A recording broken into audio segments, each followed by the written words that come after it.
Hi everybody, welcome back to Geezer Rider. In this video we're going to talk about better riding through fitness.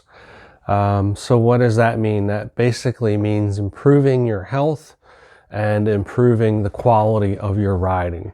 So that can be anything from feeling better at the end of the day, after a long ride or even a short ride, and feeling generally more alert. Right now, when this video is being recorded, we're in the middle of a worldwide pandemic. Some areas hit harder than others, and you may find yourself moving less and eating more. This may be timely, and when you're viewing this somewhere down the road where that's not necessarily the case, I think there's still a few pieces of information here that are appropriate.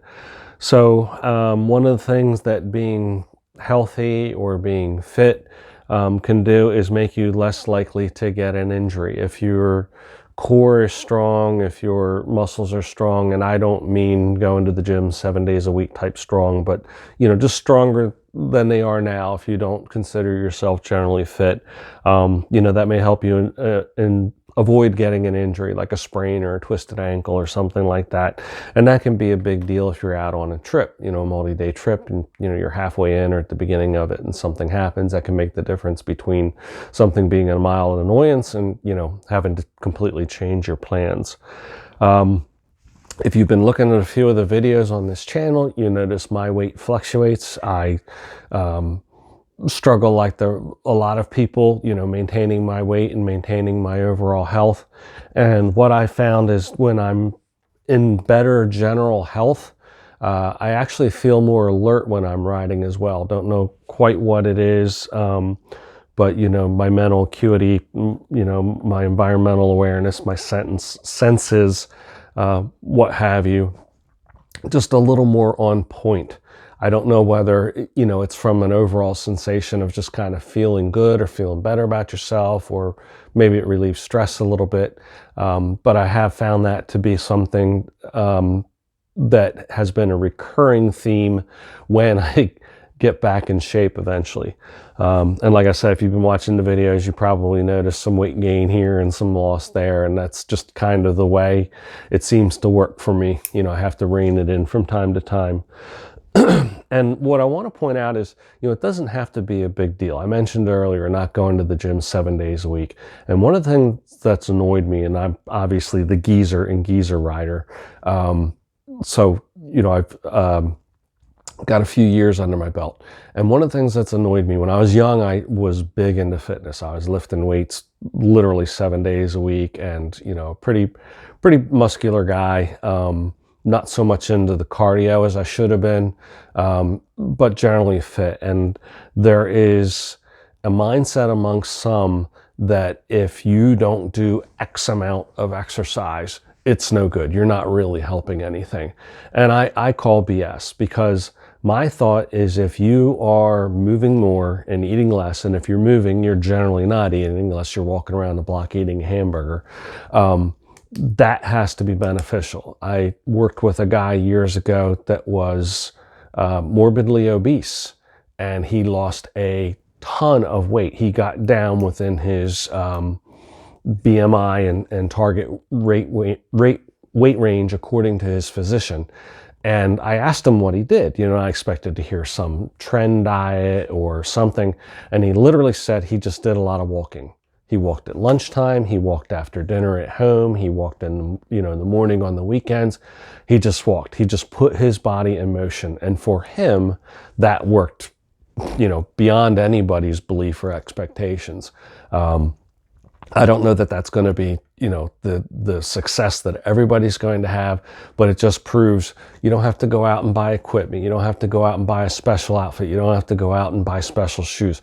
You walk around in whatever you walk around in on a daily basis, and you can go for a walk. I have plantar fasciitis. There's certain things that I can't do. per my podiatrist and per, you know, my experiences, I continue to try and introduce other exercise. Like I can't be on a treadmill, for example, but that doesn't mean I can't walk around. I found a way to get on an elliptical machine. You don't have to have machines. You don't have to have a treadmill. You know, there are exercises you can do. You can do a couple of push-ups. You can do a couple of sit-ups. You can do a couple of toe raises. And notice I said a couple of, and doubling back to what I said before, where nothing is too small. If you're out of shape, you know, and it's your own business, you don't have to share it with anybody else, and you manage to do a couple of push-ups in the morning and a couple, you know, before you go to bed at night, and that's what you can manage to do, that should be enough. And over time, that should change. You'll be able to add a few and add a few and add a few. And then finally, after some time, and it could be quite some time, you find you're doing an appreciable amount. Just don't overdo it. The only thing worse than being unfit is injuring yourself and then not being able to do anything at all. So don't have a little bit of success and then try and add on too much too soon and injure yourself. You know, if you have to do push-ups off your knees instead of off your toes, that's perfectly acceptable till you get to a point where you can do that. If you have abdominal issues and you can't do sit-ups or crunches, you know, favor that part of your core and just do what you can, you know, focus on the leg exercises. I had an umbilical hernia, and after doing, you know, spending a couple of years trying to improve my core strength, which really improved my riding, along with yoga, believe it or not. I never thought I'd be interested in that at all, but it definitely did help my core. Now I'm nursing my core, my abdominals back slowly back into you know, health, because I don't want to risk re-injury. So again, you know, take it easy, take it slow, but do something. What I tell a lot of people, you know, that are busy, I'm busy. I have a stressful job sometimes that, you know, runs over into, I have to work in the wee hours of the night, or I'm putting in a 12, 14, 16 hour day, whatever it is, you know, stints where I've been working almost 48 hours straight. That happens from time to time, and don't guilt yourself if you can't get to the exercise. You just do it when you can, but be honest with yourself when there is opportunity and you beg off. You know, it's much easier to sit in that chair and watch your show than it is to get up and walk around the block. But what you can do is, you know, there's a lot of YouTube channels like this one. You can probably watch this without looking at the video and get a general idea what I'm saying if I'm not demonstrating something like, you know, the heated clothing episodes where we're hooking up an ammeter and showing the draw and demonstrating fitment and connections and stuff. Something like this where it's a topic where I'm basically speaking about it. You can listen to this as you're walking around, or a podcast you're interested, or just some music, and just walk around and, you know, burn off a few calories.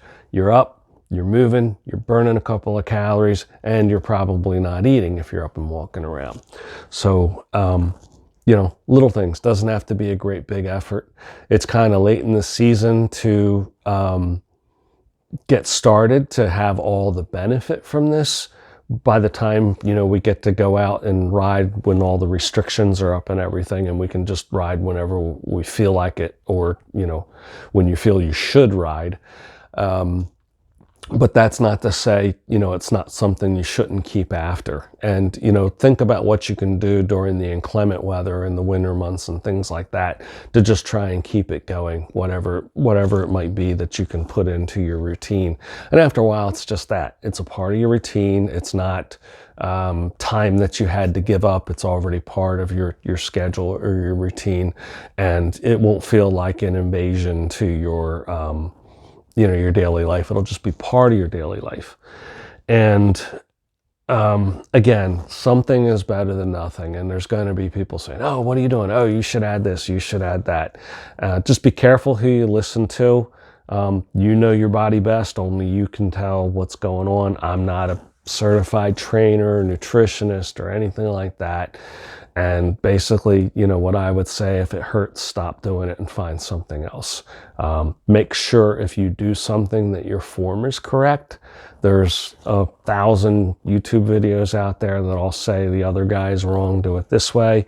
You're just going to have to go out there, like I always say, and make up your own mind. You know, we give you basic information, but we can't make up your mind for you. You have to decide what's best for you.